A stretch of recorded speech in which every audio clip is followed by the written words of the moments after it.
शिक्षा वो हथियार है जिसके माध्यम से आप पूरी दुनिया बदल सकते हैं। सही सुने आप, नेल्सन मंडेला का ये कोट्स है। और आज हम लोग शिक्षा के ऊपर बात करेंगे। हम लोग सब पढ़ना चाहते हैं लेकिन पढ़ नहीं पाते हैं। रीज़न क्या है? आखिर वो कौन-सा रीज़न है जिसके कारण लोग पढ़ नहीं पाते हैं? पढ़ना सब लोग चाहते हैं। सब लोग चाहते हैं कि अच्छे से पढ़ें, एग्ज़ाम में अच्छा रिज़ल्ट आए, टॉप लाएँ, अच्छा जॉब मिले, लेकिन पढ़ नहीं पाते हैं। क्यों? क्या रीज़न हम लोग नहीं पढ़ पाते हैं? तो अगर आप नहीं पढ़ पाते हैं ना, तो उसका सबसे बड़ा रीज़न है आपके अंदर में डिफ़ॉल्ट। प्रॉब्लम आपके अंदर है। आप अपना पढ़ने का सिस्टम बिगाड़ लिए हैं।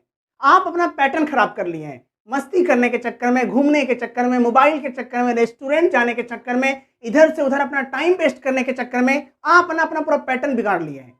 और जब आपका पैटर्न ही सही नहीं है, आप जो स्टेप ले रहे हैं, जब वो स्टेप ही सही नहीं है, तो फिर आप पढ़ कहाँ से पाएँगे?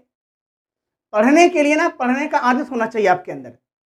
भले ही आप पढ़ो या ना पढ़ो, लेकिन किताब खोलने का आदत होना चाहिए आपके अंदर। 2 घंटा बैठने का आदत होना चाहिए आपके अंदर। जब तक आपके अंदर आदत नहीं होगा पढ़ने का, तब तक आप पढ़ ही नहीं पाओगे। तो सबसे पहले अपना पैटर्न ठीक करिए आप। जो अपना पैटर्न आप खराब कर लिए हैं, सबसे पहले वो ठीक करिए। आप क्यों पढ़ते हैं? आप इसलिए पढ़ते हैं क्योंकि आपको एग्ज़ाम का डर रहता है। जैसे ही सुनते हैं कि एग्ज़ाम नज़दीक आने वाला है, अरे एग्ज़ाम नज़दीक आने वाला है, डेट निकल गया है, अब आपके मन में पढ़ने का टेंशन आता है। अब आपके अंदर जुनून आता है पढ़ने का। एग्ज़ाम सुनते हैं ना, तब आप पढ़ते हैं, ऐसे तो पढ़ते ही नहीं आप। मस्ती करते हैं, टाइम वेस्ट करते हैं, स्टूडेंट लाइफ को पूरा बर्बाद करने में लगे हुए हैं आप। तो सबसे पहले जो है एग्ज़ाम के डर से पढ़ना बंद करिए। आप ना पढ़ने का पैटर्न बनाइए, अपने अंदर सिस्टम में सुधार लाइए आप, अपने आप आपको पहले चेंज करिए, तभी आपसे अच्छा पढ़ाई हो पाएगा, वरना आपसे कभी नहीं पढ़ाई हो पाएगा। आप जैसे ही एग्ज़ाम का सुनते हैं, वैसे ही पढ़ना शुरू कर देते हैं। होता क्या है, रिजल्ट अच्छा नहीं आता है, और रिजल्ट अच्छा नहीं आता है तो आप डिमोटिवेट हो जाते हैं, और जैसे ही डिमोटिवेट हो जाते हैं आपका पढ़ने में और मन नहीं लगता है। आपके मन में ना डर रहता है कि आसपास के लोग क्या बोलेंगे, पेरेंट्स क्या बोलेगा, सब लोग हमको क्या बोलेगा। अरे कुछ नहीं बोलेगा, पहले आप अपने अंदर तो सुधार लाइए। जो अपना टाइम वेस्ट कर करके जो अपना पैटर्न जो आप खराब किए हैं, पहले उसको तो ठीक करिए। कोई कुछ नहीं बोलेगा। और आपको तो ये भी नहीं पता होता है कि आप पढ़ने के लिए जो जल्दीबाजी में एफर्ट लगा रहे हैं, वो एफर्ट सही जगह पे लग रहा है या नहीं लग रहा है। देखो कोई पार्टिकुलर फील्ड ही होता है। आप 80-20 रूल सुने होंगे। 80-20 रूल के अकॉर्डिंग 20% ही वो फील्ड है जो हम लोग को 80% रिजल्ट देता है। तो यही स्टडी में भी काम करता है। कुछ पार्टिकुलर टॉपिक या कुछ पार्टिकुलर सब्जेक्ट को ही पढ़ करके ना ज़्यादा नंबर उठा सकते हैं आप। हर चीज़ पे आप एक जैसा फोकस नहीं कर सकते। अगर आप सोचते हैं कि सबके ऊपर एक जैसा फोकस करें और सबको एक जैसा कवर कर ले, तो ऐसा नहीं होता है। स्ट्रैटेजी होता है एग्जाम पास करने का।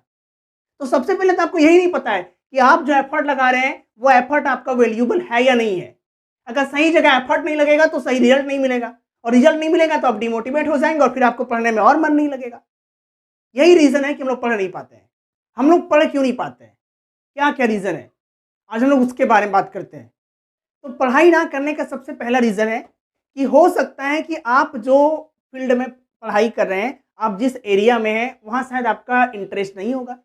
आपको वो फ़ील्ड पसंद ही नहीं होगा और ज़बरदस्ती फ़ोर्सली आप उसका पढ़ाई कर रहे हैं। तो आपका मन ना कभी भी पढ़ने में नहीं लगेगा। तो अपने इंटरेस्टेड का जो फ़ील्ड है, आपको जो चीज़ पसंद है ना, उसी का पढ़ाई करिए। तब आपका मन लगेगा पढ़ने में। सबसे पहला रीज़न तो यही है कि आपको वो फ़ील्ड स्वयं पसंद नहीं है, खुद से आपको वो फ़ील्ड अच्छा नहीं लगता है, और आप क्या कर रहे हैं, फ़ोर्सली ज़बरदस्ती क्या कर रहे हैं, उस फ़ील्ड पे पढ़ाई कर रहे हैं। तो आपका मन कभी भी पढ़ाई करने में नहीं लगेगा। दूसरा रीज़न है आपका कि आप जिन लोगों के साथ रह रहे हैं, आपका जो कंपेनियन है, हो सकता है वो कंपेनियन उन लोगों के साथ नहीं होगा जो पढ़ाई करते हैं। आपका कंपेनियन उन लोगों के साथ होगा जो मस्ती करता है, दिन रात इधर से उधर घूमता है, अपना समय बर्बाद करता है। अगर कंपेनियन अच्छा ना रहा, अगर माहौल अच्छा ना रहा, तो आप कभी नहीं पढ़ पाइएगा। तो आप अपना कंपेनियन उन लोगों के साथ रखिए जो पढ़ने वाले लोग हैं, तभी आप अच्छा पढ़ाई कर पाएंगे। तीसरा रीज़न, आप हो सकता है अपना टाइम मस्ती करने में, इधर से उधर घूमने में, दोस्ती यारी के चक्कर में, फिल्म देखने में, मोबाइल चलाने में पूरा टाइम वेस्ट कर देते होंगे। और इससे क्या हो गया, आपका पैटर्न खराब हो गया है। आपके दिमाग के अंदर जो एक कंसिस्टेंसी होता है पढ़ने का, वो बिगड़ गया है। और जब दिमाग में कंसिस्टेंसी नहीं रहेगा पढ़ने का, जब देखो आप ना लगातार पढ़ो, चाहे थोड़ा ही पढ़ो लेकिन लगातार पढ़ो। कंसिस्टेंसी ना बड़ा पावरफुल टूल्स है। जब तक लगातार कोई काम नहीं करोगे, तब तक आपको उसमें रिजल्ट नहीं मिलेगा। स्लो ही करिए, लेकिन कंटिन्यूअसली करिए। अपने दिमाग के अंदर ना पैटर्न को कभी मत बिगड़ने दीजिए, और अगर आपके अंदर का पैटर्न बिगड़ गया है तो आप कभी पढ़ाई नहीं कर पाएंगे। पढ़ने के लिए ना आदत बनाइए पढ़ने का, थोड़ा देर ही पढ़ो। नहीं पढ़ने का मन है, कॉपी किताब खोल करके बैठ जाओ, लेकिन बैठो। आदत ना अपना बिगड़ने मत दीजिए आप कभी। अपने अंदर आदत बनाए रखिए पढ़ने का। जब तक आपका आदत पढ़ने का रहेगा तभी तक आप पढ़ पाएंगे। अगर एक बार आपका आदत बिगड़ जाता है ना पढ़ने से, तो फिर आप कभी नहीं पढ़ पाएंगे, आपके लिए बड़ा मुश्किल हो जाएगा वो। आप जैसे ही पढ़ने बैठते होंगे ना, मोबाइल का नोटिफिकेशन, तो इसका नोटिफिकेशन, आसपास का साउंड आपको बड़ा डिस्टर्ब करता होगा। पता है क्यों डिस्टर्ब करता है? क्योंकि आपका फोकस ना पढ़ाई में नहीं है, एक्सटर्नल वर्ल्ड के में। एक्सटर्नल जो वर्ल्ड होता है ना, हम लोग उसका क्या करते हैं, बहाना बना लेते हैं, इस कारण नहीं पढ़ पाए, उस कारण नहीं पढ़ पाए। एक्चुअल में प्रॉब्लम ना बाहर एक्सटर्नल वर्ल्ड में नहीं है, आपके अंदर है। आपका माइंड पढ़ाई पे फोकस नहीं कर रहा है। देखो हमारा दिमाग ना एक बार में एक चीज पे फोकस करता है। अगर पढ़ाई पे फोकस करेगा तो बाकी सब चीजों में माइंड जाएगा ही नहीं, और बाकी सब चीजों में माइंड जा रहा है यानी पढ़ने में फोकस नहीं है। तो अपने अंदर ना हैबिट बनाइए आप पढ़ने का, फिर देखिए आप कैसे पढ़ पाते हैं। स्टूडेंट एज जो है ना, वो हमेशा नहीं रहता है। अभी वाला टाइम बर्बाद मत करिए, वरना आने वाला लाइफ ना पूरा बर्बाद हो जाएगा। सीरियस हो जाइए अपने लाइफ में, और आप जो अपना पैटर्न खराब करके रखे हैं उसको सुधारिए। हर रोज अगर आपका पैटर्न बिगड़ गया है तो हर रोज 2 पेज, 3 पेज, 1 पेज, एक पैराग्राफ पढ़ने का धीरे धीरे आदत बनाते जाइए। रेगुलरली करिए, फिर देखिए धीरे धीरे आपका हैबिट बिल्ड हो जाएगा और आप पढ़ना शुरू कर देंगे। अगर हम लोग पढ़ते हैं तो कैसे पढ़ें? वो कौन सा तरीका है पढ़ने का जिससे हम लोग क्या कर सकते हैं, टॉप लोगों में आ सकते हैं, सबसे अच्छा रिजल्ट देने वाले लोग बन सकते हैं? वो कौन सा तरीका है सही? पढ़ने का सही तरीका क्या है? कैसे पढ़ें? पढ़ाई कैसे करें? तो आप जो पढ़ते हैं ना, सबसे पहला स्टेप है कि जो आप पढ़ते हैं ना उसको विजुअल मोड में पढ़िए। विजुअल मोड में अपने दिमाग में ना उस चीज का क्या करिए, क्लियर पिक्चर बनाते जाइए। उसको ना अपने इमेजिनेशन से कनेक्ट करिए। आप जो पढ़ते हैं उसका अपने माइंड में पिक्चर बनाइए। अपने पढ़ाई को विजुअलाइज करके पढ़िए। माइंड में उसका क्लियर इमेज बनाइए, क्लियर पिक्चर बनाइए, अपने अंदर के इमेजिनेशन से उसको कनेक्ट करिए। फिर देखो आप कितना इफेक्टिवली पढ़ पाते हैं। दूसरा स्टेप, आप जो पढ़ते हैं ना, कोशिश करिए कि आपका जो टॉपिक हो या जो आपका सब्जेक्ट हो, उसमें ना वीडियो, इमेज, डॉक्यूमेंट्रीज या उससे रिलेटेड कोई मूवी हो, तो वो सब चीज़ ना जरूर देखो। आप अपने स्टडी से रिलेटेड आप जो टॉपिक पढ़ते हैं, अगर उससे रिलेटेड आपके पास वीडियो, इमेज अगर अवेलेबल हो पाता है तो वो चीज़ ना आपको और जल्दी समझ में आएगा।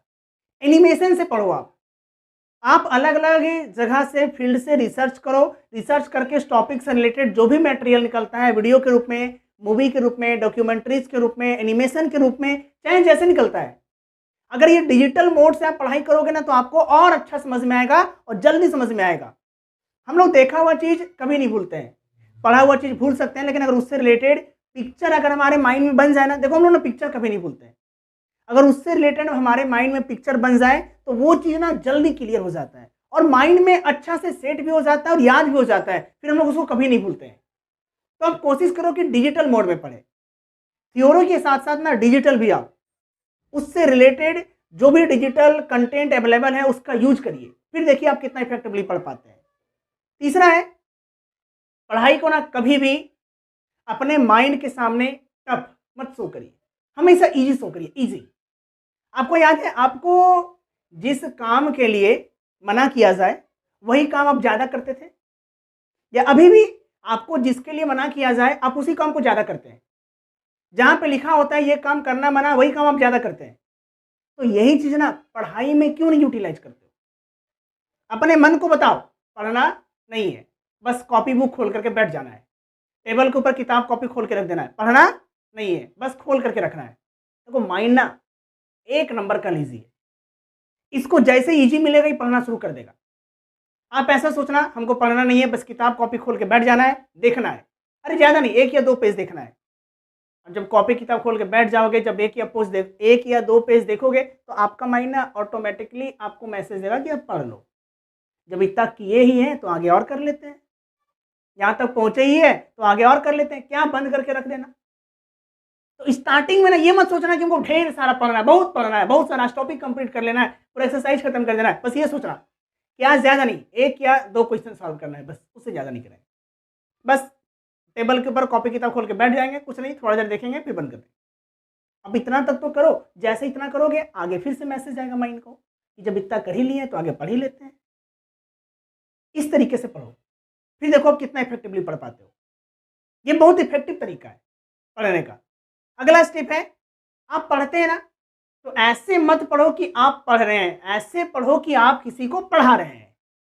जब आप पढ़िएगा ना तो किसी एक एरिया या एक ही टॉपिक पे क्या करिएगा, फोकस करिएगा। लेकिन जब आप किसी को पढ़ाइएगा ना तो उससे रिलेटेड जितना भी थिंग्स होता है, जितना भी चीज़ होता है, सब पढ़ लोगे। और आसपास से रिलेटेड जितना भी टॉपिक अगर कवर कर लेते हो तो एग्जाम में आप ना टॉप करोगे और आप सबसे अच्छा पढ़ोगे, अपने क्लास में सबसे अच्छा मार्क्स भी लेकर के आओगे। तो सिर्फ आप पढ़ने के लिए मत पढ़िए, ऐसे पढ़िए कि आप किसी को पढ़ा रहे हैं। आपको क्या करना है, क्लास में बैठना है। ऐसे इमेजिन करो कि आप क्लास में बैठे हैं और आप क्या कर रहे हैं, पढ़ा रहे हैं। फिर देखो आप कितना अच्छा पढ़ पाओगे। ऐसे हमारा माइंड ज़्यादा नॉलेज एक्वायर करता है और एकदम एक्टिव रहता है हमारा माइंड। पढ़ने से ज़्यादा पढ़ाने वक्त हमारा माइंड एक्टिव रहता है और पढ़ने से ज़्यादा हम लोग पढ़ाने के लिए सीखते हैं। तो ये थ्योरी ना आप अपने अंदर क्या करो, उसको इम्प्लीमेंट करो। फिर देखो आप कितना अच्छा पढ़ पाते हैं। अगला स्टेप है कि जब आप एकदम इफेक्टिवली पढ़ोगे ना तो आप क्या करोगे, थक जाओगे, आपका माइंड थक जाएगा। तो बीच बीच में ना माइंड को रिलैक्स दीजिए। घंटा 1.5 घंटा पढ़ने के बाद 10 से 15 मिनट का बीच बीच में ब्रेक लीजिए। वैसा नहीं कि ब्रेक लिए तो पूरा ब्रेक ले लिए पूरा दिन भर, ऐसा नहीं करना है। 10 से 15 मिनट का ब्रेक लेना है। नेक्स्ट स्टेप है कि जब आप पढ़ते हैं ना और अगर आप डिस्ट्रैक्ट हो रहे हैं तो अपने आसपास में जितना भी डिस्ट्रैक्शन का चीज़ है सबको दूर रखिए। चाहे मोबाइल हो, टीवी हो, साउंड हो, किसी प्रकार का कुछ भी हो, एकदम सामने रहने ही मत दो। आसपास में जितना भी डिस्ट्रैक्शन का चीज़ है सबको पहले खत्म करो, अपने आसपास से तो दूर रखो।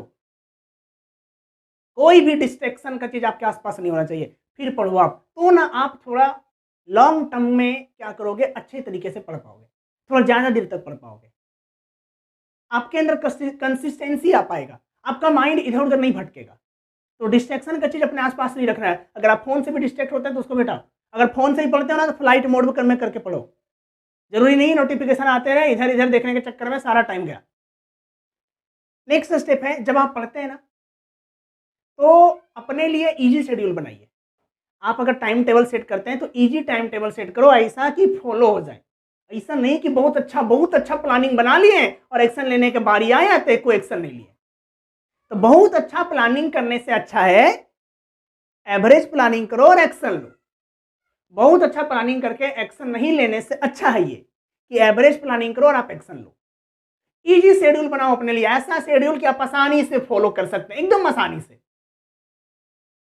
तब ना आप अच्छे तरीके से पढ़ पाओगे। जैसे अगर आप ऑफिस जाते हैं और अगर आपके ऑफिस के रास्ते में ही आपको जिम जाना है, आप ऑफिस जा रहे हैं, अगर आपके ऑफिस के रास्ते में जिम पड़ता है तो बहुत ज़्यादा चांसेस है कि आप जिम भी जाइएगा, क्योंकि वो आपके ऑफिस के रास्ते में पड़ रहा है। तो आप इजी तरीके से जा सकते हो, उसके लिए कोई अलग से डायरेक्शन लेने की जरूरत नहीं है। तो आप भी ना पढ़ने के लिए एकदम इजी शेड्यूल बनाओ, ऐसा शेड्यूल बनाओ जिसको आप बड़े आसानी से फॉलो कर सकते हो। फिर देखो आप पढ़ पाओगे, आप अच्छे तरीके से पढ़ पाओगे, आप अच्छा रिजल्ट भी ला पाओगे।